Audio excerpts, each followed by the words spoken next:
A imagem que estamos a ver é estática, embora, com o mover dos olhos, nos pareça estar em movimento. Se nos despojássemos de todo o saber científico, como se regressássemos ao século I, seria quase certo que associaríamos esta imagem a uma aparição sobrenatural ou uma feitiçaria que dá vida ao inanimado, e a partir daqui poderiam emergir atitudes com os mais bizarros contornos. Felizmente hoje, apesar do fascínio que esta imagem nos possa causar, sabemos que o movimento aparente está na origem de um fenómeno óptico e neurológico passível de ser explicado com fundamentação lógica e científica. Ao longo da história, a falta de conhecimento levou o ser humano a desenvolver crenças e a inventar rituais como forma de entender e estabelecer uma ordem e um controle sobre si mesmo, sobre a sociedade e sobre a natureza. Mas à medida que os conhecimentos científicos foram explicando através da lógica e da experiência os mais diversos fenómenos físicos, estes conhecimentos foram entrando nas nossas vidas e substituindo as crenças, magias e superstições. É provável que o ser humano, dada a sua natureza espiritual, manterá sempre uma cultura de fé e de sorte, mas é inegável que tem vindo a escolher cada vez mais a ciência em vez das surpresas do destino. Hoje confiamos na ciência e na tecnologia em quase todos os campos da vida, como na saúde e na alimentação. Tudo isto porque já sabemos que resultam e porque são verificáveis por todas as pessoas, com pouca margem para dúvidas.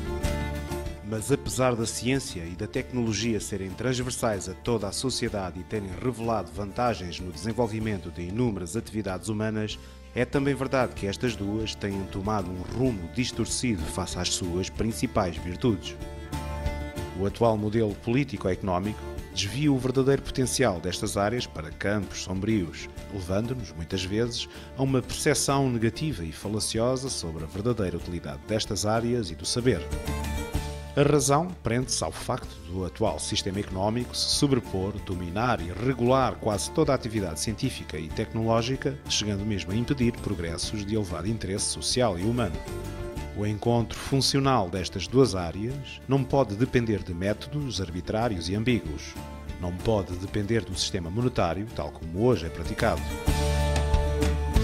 O modelo económico funcional requer uma nova abordagem que vise colocar a ciência e a tecnologia ao serviço da vida humana, do equilíbrio social e da sustentabilidade dos ecossistemas.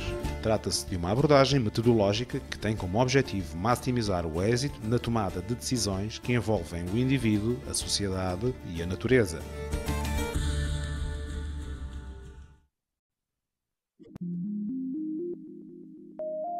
Um método científico é um processo de investigação e procura de respostas sobre o mundo físico, oferecendo um mecanismo idealizado que inclui factos e dados obtidos através de observações e experiências, o reconhecimento de padrões, a formulação de hipóteses e teorias que procuram reproduzir esses padrões, previsões que podem ser testadas por mais observações e experiências. O método científico é uma poderosa ferramenta para observar o funcionamento da natureza e das atividades interativas entre os seres humanos quando produzem, trocam e consomem. Dessas observações, pode-se fazer previsões e descobrir meios de conhecer, alterar e de gerir o que nos envolve. O método científico aplicado como instrutor da economia significa que os factos e os resultados experimentados são a principal matéria que determina a validade ou a invalidade de uma decisão económica. Como tal, o processo deverá ser tão isento e democrático quanto nos é possível atingir. Vejamos agora a comparação entre o método atual e o método científico. No método atual, as decisões económicas dependem do dinheiro que alimenta um sistema reconhecidamente acidentado e falível, associado a uma vantagem diferencial que dá primazia ao lucro e ao interesse privado. No método científico, as decisões económicas não dependem de nenhum sistema de negócios complementar. Dependem diretamente dos factos e resultados experimentados, dando primazia ao bem-estar humano e à sustentabilidade do meio ambiente. O método atual atende ao enredo de influências, ao culto da personalidade e do populismo, com o objetivo de ocultar factos importantes e validar opiniões parciais perante o público. A principal fonte de conhecimento para encontrar soluções económicas vem da opinião sectária de personalidades influentes, sendo o resto da população ignorada no que diz respeito à tomada de decisões. Como resultado, esta situação conduz ao desequilíbrio, à instabilidade, à insegurança e ao erro. O método científico atende à competência técnica, à imparcialidade com o objetivo de se apresentar informação fidedigna de interesse público. Este método guia-nos até à aproximação mais detalhada da realidade que podemos obter, propondo uma lógica económica em equilíbrio com o estado mais atual da tecnologia, do desenvolvimento humano e com a própria natureza, reduzindo a margem de erro e aumentando a segurança. As hipóteses colocadas no plano racional são verificadas exaustivamente por profissionais que, através da experimentação, procuram aquilo que reproduz a realidade. Para total independência de resultados, o processo requer ainda que as experiências sejam verificadas por terceiros que, se os resultados apresentados anteriormente estiverem corretos, deverão ser iguais ou semelhantes dentro de margens de erro aceitáveis para cada caso. A confusão e a complexidade do método atual afastam o público dos assuntos económicos. Assim, o poder localizado e livre da intervenção popular encontra o caminho aberto para o exercício da ganância, da fraude e da corrupção. O método científico é independente da especulação dos mercados e elites financeiras. Como tende a simplificar, oferece a cada cidadão os meios de compreender e de intervir no processo decisório. A decisão poderá ser restrita a áreas profissionais especializadas, aberta a comunidades ou até a toda a sociedade, dependendo dos efeitos sociais que cada projeto económico possa alcançar. Assim, por exemplo, a decisão para a adoção de um novo medicamento cabe à competência dos médicos e investigadores. A decisão para a construção de um coreto de uma vila cabe aos seus habitantes. E a decisão para a redução do açúcar nos alimentos de fabrico público pode abranger todos os consumidores. A sociedade fica implicada na sua economia de forma tão democrática quanto possível. Por sua vez, a simplicidade revela mais facilmente a fraude e a corrupção.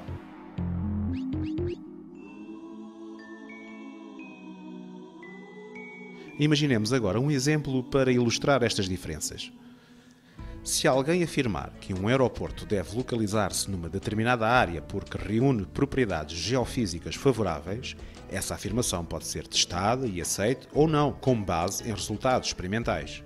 No entanto, se essa mesma afirmação for defendida por iniciativa política e personalizada, nada nos garante que, por interesse privado, os dados sejam distorcidos e o aeroporto seja implantado noutra área favorável apenas aos interesses de uma minoria. São os testes puramente científicos, livres da influência do dinheiro e da política, que nos permitem construir aviões, pontes, computadores, medicamentos e outras maravilhas da tecnologia com as melhores garantias. É importante salientar que é a componente social e democrática, ligada ao sentido humano e ambiental do que é preciso ou não é preciso fazer, que imprime a necessidade de envolvimento dos cidadãos para a realização destes projetos. É o povo livre de qualquer pressão propagandística que expressa ao sistema económico as suas necessidades e interesses. Por outro lado, é reconhecido que o método científico tem os seus limites. A cultura, a arte, os gostos e a felicidade estão normalmente fora desses limites. Por isso, é plausível que, onde a certeza científica acaba, se empreguem opiniões idóneas e propostas democráticas populares que possuem, naturalmente, o seu lado mais sensível e intuitivo. Enquanto assunto de interesse económico, o que se requer é que a componente subjetiva do empreendimento humano seja apenas acessória e não a raiz de todas as decisões. Sabemos que um método científico não faz cumprir um modelo perfeito da realidade, mas é, até ao momento, a melhor ferramenta criada pelo ser humano para compreender e dominar o mundo natural.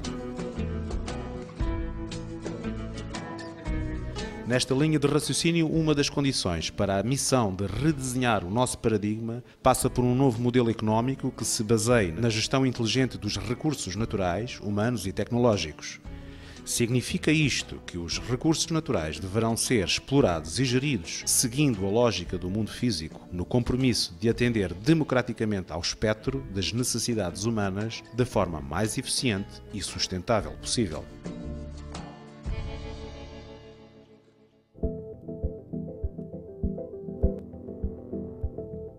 A economia foi um dos requisitos básicos que, desde cedo, ajudou na evolução social do ser humano, visto que esta consiste na organização coletiva do trabalho e nos modelos utilizados para a troca de bens e serviços.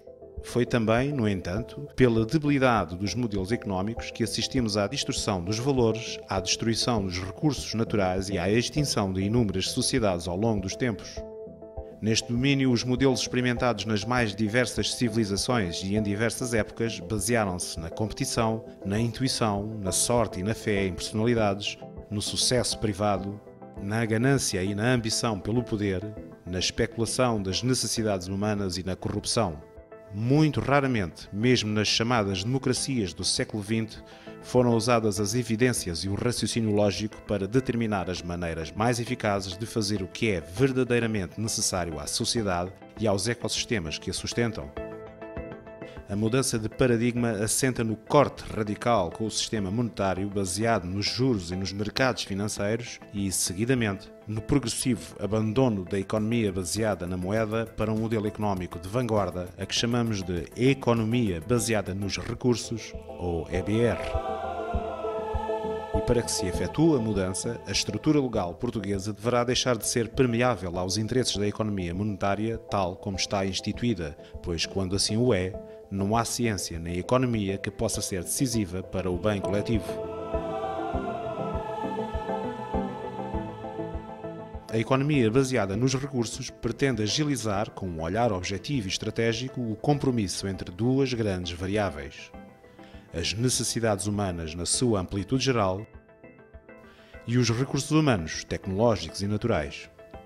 Trata-se, pois, do sistema operativo da sobrevivência humana concertada com a sustentabilidade do mundo físico.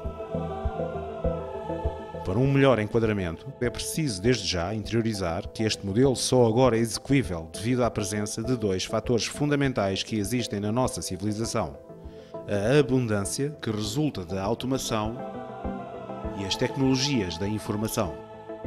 Chegamos, pois, ao ponto ideal na evolução da humanidade para se poder implementar este novo modelo económico, já que estão reunidas as condições favoráveis para tal.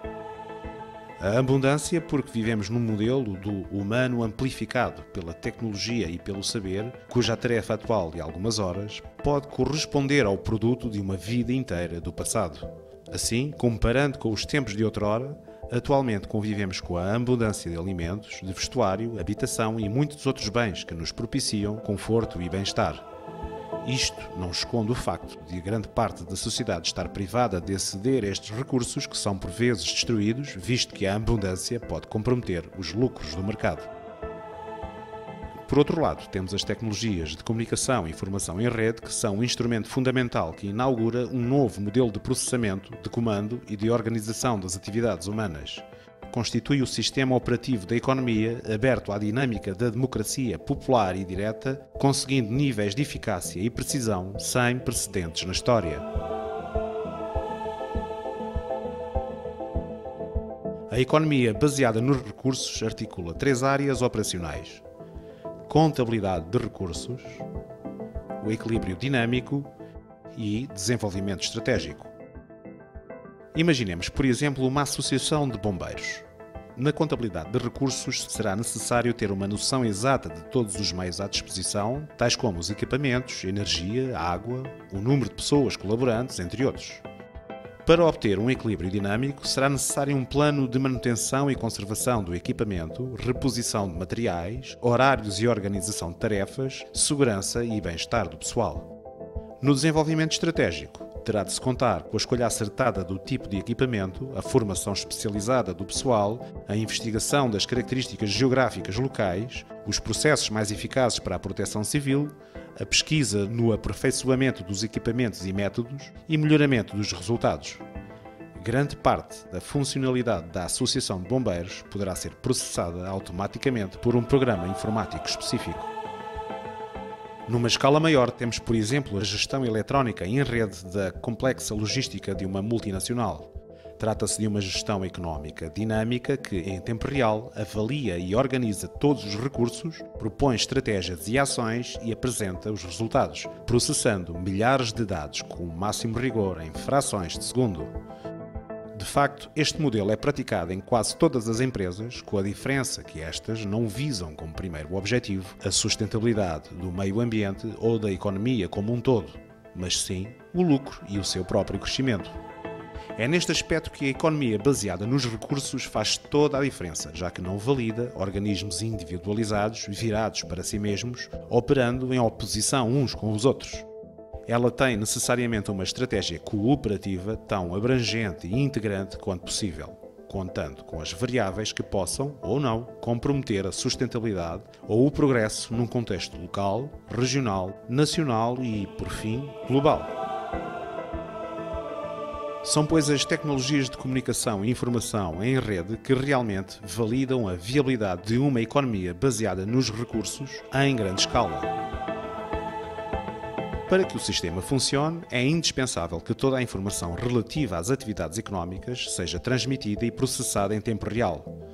Uma das possibilidades pode requerer que cada cidadão tenha um cartão económico, pessoal e intransmissível, que funcionará apenas com o seu titular por exemplo, impressões digitais, evitando assim fraudes e leis. Por outro lado, todos os agentes económicos, como as lojas e indústrias, terão terminais de contacto com a rede. Desta forma, cada pessoa sinalizará no sistema os dados essenciais para que se processe automaticamente a análise do consumo, do que está feito, do que é preciso fazer, sem desperdícios de tempo nem degradação de recursos. Contando maximizar a soberania popular nas atividades económicas, ficará disponível neste sistema a componente de avaliação construtiva, levando as comunidades locais e toda a sociedade a uma participação ativa e democrática na otimização dos processos da sua economia. A avaliação construtiva, dada por qualquer cidadão, é feita à qualidade dos produtos adquiridos, aos serviços, à eficiência no local de trabalho e à eficiência no sistema em geral. Com a tecnologia informática, eleva-se a economia à plena democracia numa simples fórmula: prontidão e exatidão para instalar o equilíbrio, a estabilidade e a segurança económica e social. Observemos agora a comparação entre o modelo económico atual, baseado no dinheiro, e o modelo económico baseado nos recursos. Claro que apresentamos apenas os traços gerais dos dois modelos e deixamos ao seu raciocínio a forma como os conceitos de cada modelo interagem e se tornam interdependentes. Vejamos a economia monetária. Esta é agilizada através de um sistema bancário acessório que se sustenta através da concessão de crédito e cobrança de juros em crescimento infinito. Os bancos vão ganhando progressivamente vantagem sobre todos os outros órgãos sociais e económicos, e o desempenho da sociedade destina-se ao incessante pagamento de dívidas, em vez de resolver os mais básicos problemas da sua sobrevivência e bem-estar. Por um lado, este processo conduz à criação de fortunas astronómicas de algumas famílias e, por outro, à pobreza de grande parte da população. Quanto à economia baseada nos recursos, esta é agilizada através do método científico. Os cargos são ocupados por investigadores e técnicos única e exclusivamente pela qualidade e valor do seu trabalho em prol da sociedade, depois de merecer o reconhecimento e aprovação de todos os peritos nessa mesma área. O desempenho será seguido pelas comunidades científicas, grupos de investigação, inclusive equipas multidisciplinares em todos esses domínios. Nos cargos de maior responsabilidade económica ou social, serão estruturados mecanismos democráticos abertos a comunidades profissionais mais abrangentes ou até à população em geral, de modo a impedir a formação de elites tecnocratas dominantes fechadas em si mesmas. Os projetos menores de cariz pessoal ou coletivo, que não exigem uma equipa técnica especializada, ficam à responsabilidade dos seus promotores. Isto quer dizer que todos têm a habilidade de contribuir para o bem da sociedade através da sua participação em equipas ou projetos técnicos, assim como de exprimir as suas necessidades. Caso seja pertinente, as resoluções económicas, quer sejam locais, regionais ou nacionais, podem ser tomadas por vontade popular, tendo como base as experiências e evidências físicas presentes. A economia monetária tem a competição como elemento estrutural. Isto significa que a otimização ocorre isoladamente dentro de cada empresa, de forma a ganhar vantagem em relação a outras. Na sequência deste processo, uma determinada empresa pode ganhar tal dimensão que elimina a atividade de outras congêneres, ficando o poder económico concentrado numa só entidade. O efeito final é um enorme desequilíbrio de rendimentos e fragilização da economia global. Já a EBR tem a cooperação como conceito estrutural. Através da cooperação, a A otimização das atividades económicas ocorre numa perspectiva integral, ou seja, para o bem coletivo de todas as atividades económicas e os recursos disponíveis. Dentro da imensa variedade de inovações possíveis, a otimização pode ser local, regional, nacional ou até mesmo global, dependendo das características de cada projeto ou atividade. Tem como objetivo proporcionar a maior eficácia coletiva, melhorando a distribuição das atividades no território, reduzindo as distâncias entre as unidades produtivas e os centros urbanos. Como o produto do trabalho reverte totalmente para o âmbito comunitário, decorre um razoável equilíbrio de rendimentos, bem como a equidade no poder de aquisição de bens por toda a população. Enquanto todos cooperam com todos, gera-se uma economia mais segura do que quando todos trabalham apenas para um.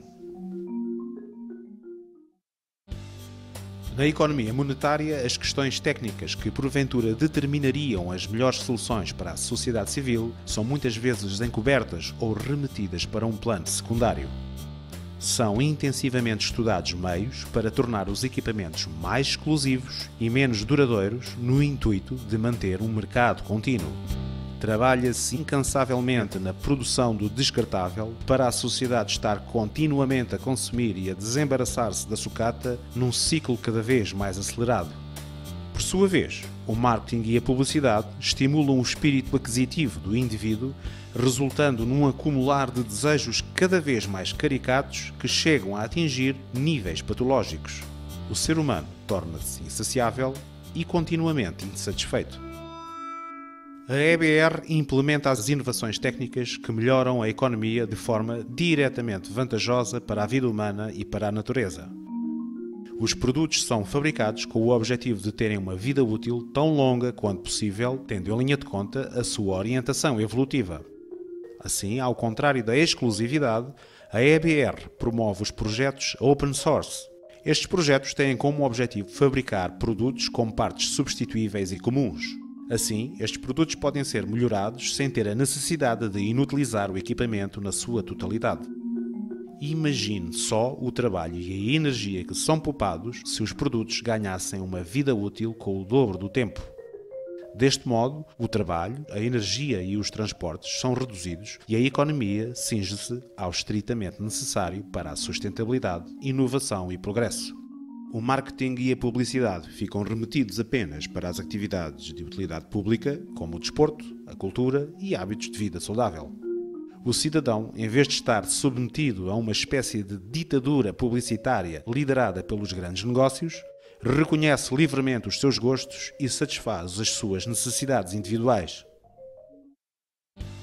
Na economia atual, sempre que ocorre uma troca, aplica-se um novo valor ao produto acima do que realmente vale ou custa, como se de uma praxe se tratasse. Como tal, qualquer produção e transação de bens obedece a costumes e rituais muito próprios do mundo dos negócios. Toda a atividade é comercial e tem como objetivo a obtenção do lucro, do crescimento e do sucesso privado.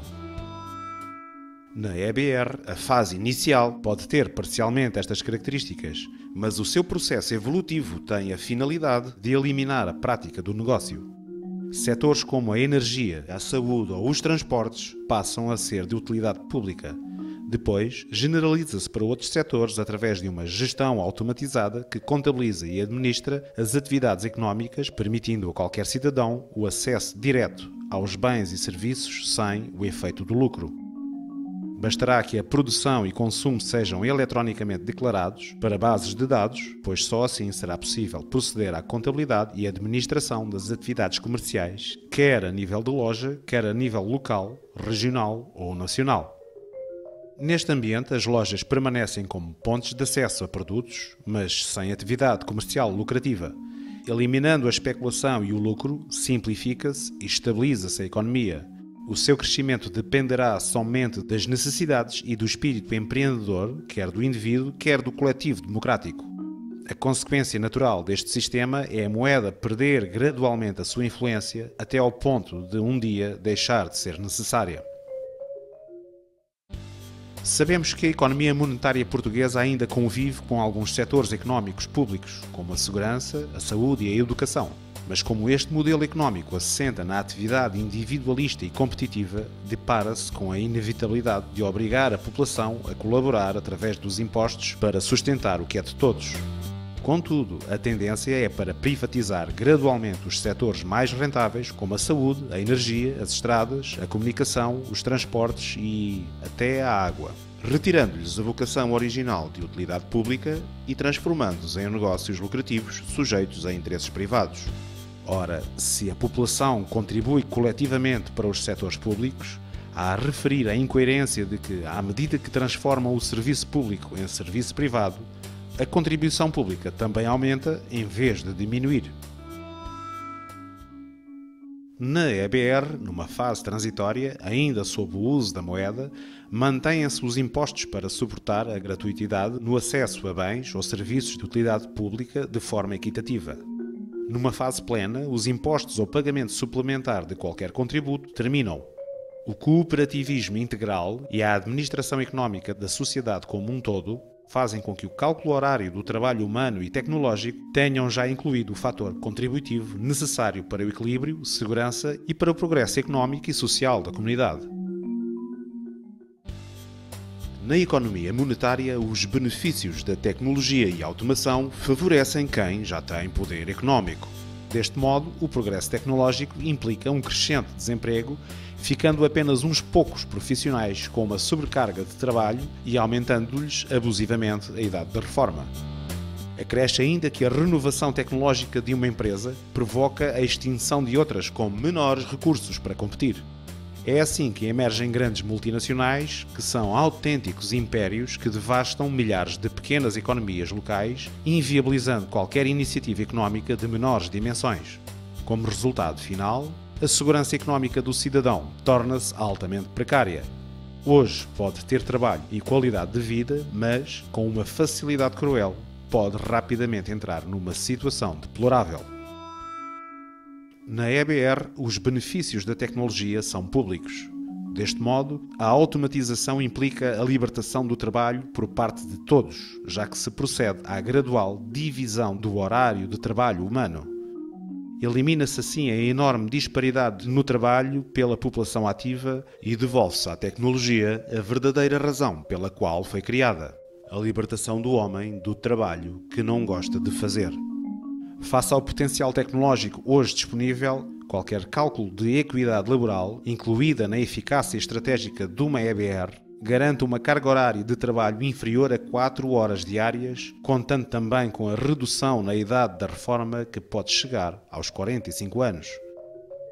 Como resultado final, o trabalho é garantido, estabelecendo-se assim uma forte segurança económica ao longo da vida para a população inteira.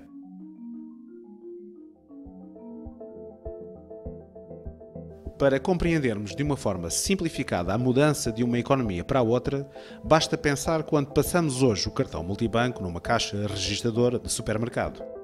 Nessa simples operação é enviada uma mensagem correspondente a uma alteração de dígitos na conta bancária.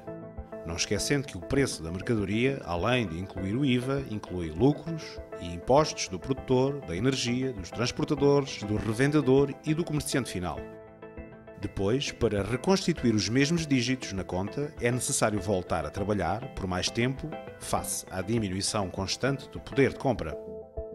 Na EBR, o cidadão passa o cartão no terminal do supermercado e envia para o sistema económico uma mensagem digital sobre os produtos que leva.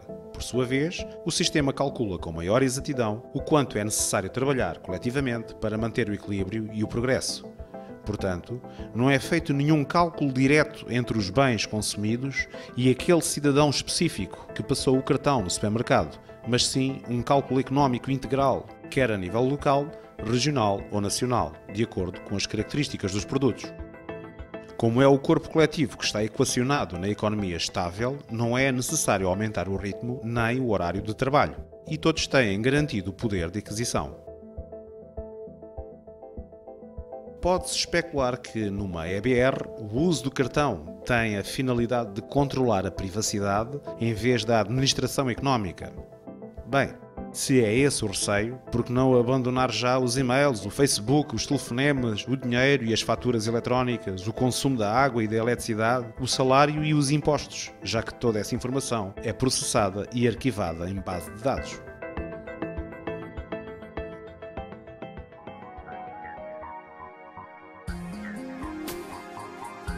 Dado o cariz de vanguarda, a economia baseada nos recursos pode parecer-nos uma solução para um futuro longínquo e porventura fantasioso. Contudo, há a referir que já existem inúmeros modelos utilizados por centenas de milhares de pessoas que se aproximam ou se assemelham, ora num ponto, ora noutro, com este conceito da EBR. Falamos, por exemplo, do Banco Jack, que não cobra juros, instalado em vários países europeus, esperando-se também em Portugal. Do Banco Público do Estado de Dakota do Norte, nos Estados Unidos, que gera 4 mil milhões de dólares e tem como primeiro objetivo servir o Estado e os interesses das populações. Das Local Exchange Trading System, ou LET System, como organizações democráticas não lucrativas que usam um sistema monetário interno bastante usado na Europa. Nos modelos C3, ou Circuito de Crédito e Consumo, aplicado em várias cidades de diversos países da América Latina. Das cerca de 50 comunidades que existem em Portugal com uma economia própria, como por exemplo a Ecoaldeia Tamera, em Odmira. E como exemplo de um sistema que não usa dinheiro algum, temos a Rede Barter, implantada em Portugal.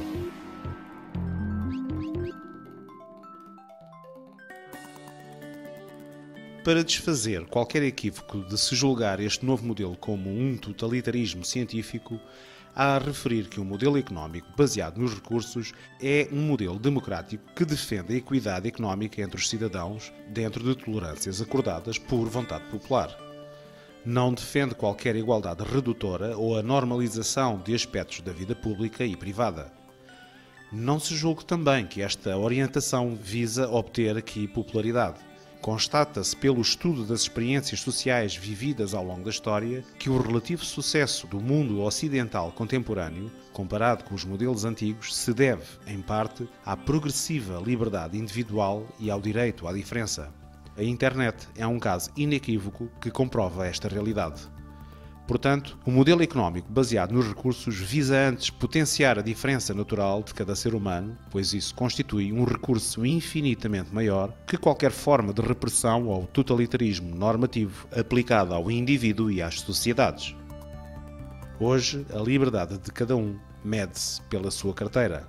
Numa EBR, os limites da liberdade estão no momento em que se infringe a liberdade do outro, de outros ou do coletivo.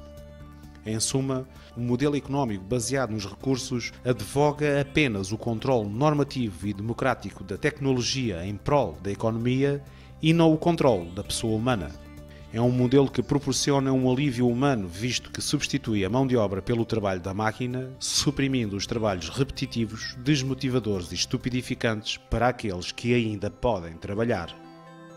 Esses cidadãos que passam a maior parte da existência reduzidos à escravidão por se esgotarem nessas tarefas sem sentido, sem lógica e inteligibilidade. O modelo económico baseado nos recursos, na sua extensão política e social, propõe uma saída definitiva do interminável ciclo vicioso de sistemas comprovadamente insuficientes e perniciosos para a concretização do bem geral. Agrega-se a um sistema político antecipado por António Vieira e Fernando Pessoa, através do qual é dada uma vigorosa ênfase à mente humana que tem sido tão desprezada e maltratada por várias eras, mas de importância vital para a concretização deste projeto económico e social. De facto, o pensamento autónomo e livre de todos os homens não tem passado de uma miragem, apesar de consagrado em muitas constituições e cartas universais. É proposto um novo caminho, cujo fim é a devolução das decisões aos seus legítimos destinatários, os cidadãos, os quais, com responsável liberdade, poderão utilizar os meios ao dispor de todos, de forma a que se façam sentir os efeitos duradouros da sua inteligência criadora, em vez de destruidora.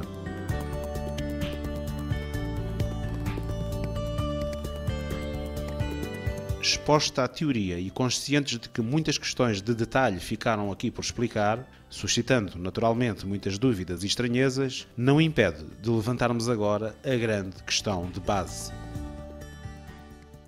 Se valorizarmos os conhecimentos e tecnologias atuais como bens públicos, bem como a vontade coletiva de sairmos da precariedade para construirmos uma vida equilibrada e com qualidade, se valorizarmos os recursos naturais e a preservação da natureza, se eliminarmos o atual domínio do dinheiro, a cultura da competição, do consumismo supérfluo, do desperdício e do lucro, e adotarmos uma cultura de empreendedorismo e cooperação integral, será possível, no território português, gerar abundância para todos os cidadãos? Não responda por intuição. Tente esclarecer as dúvidas com os recursos ao seu alcance. Mas apesar de todas as procuras e respostas que possamos obter, é evidente que a mudança de economia não se basta pelos recursos identificados, nem se basta pelo modelo em si, por muito justificado que seja. A mudança e o sucesso dependem, sobretudo, de uma tomada de consciência social capaz de nos libertar da obsolescência paralisadora do passado, que continua a vedar-nos o acesso aos níveis mais internos da vida e do ser, da cultura e do espírito. Exige um processo de educação que rompa com as práticas ultrajantes da domesticação do homem. Existe também uma nova organização social verdadeiramente democrática, a qual desenvolveremos no próximo capítulo. Atualmente, algumas certezas já nós temos. Nitidamente, o sistema económico, tal como hoje é conhecido, não está a conseguir responder aos desafios das sociedades contemporâneas. A ousadia já não está em mudar a fé de um partido para outro, nem de culpar A ou B. Não está em reduzir as propostas inovadoras e democráticas às aparências de uma cor partidária, seja ela qual for. A mudança está acima de tudo em abandonar a crença na forma como a economia está implantada e adotar uma nova procura com escolhas prudentes, construídas com base na lógica e no acumular de evidências. É importante terminar com a crença em ideais desgastados, com a postura de peão insignificante, de sofredor, de acusador, de adivinhador ou de simples espectador macambúzio do colapso económico e social.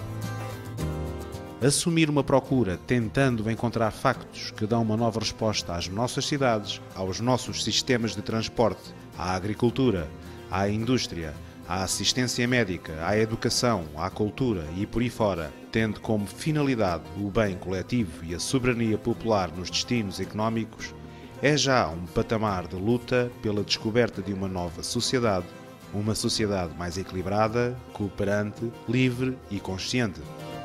Não podemos estar sempre a cometer os mesmos erros e esperar por resultados diferentes. É para o futuro que caminhamos e ele não se corrigirá por si próprio a nosso desejo como um milagre do tempo.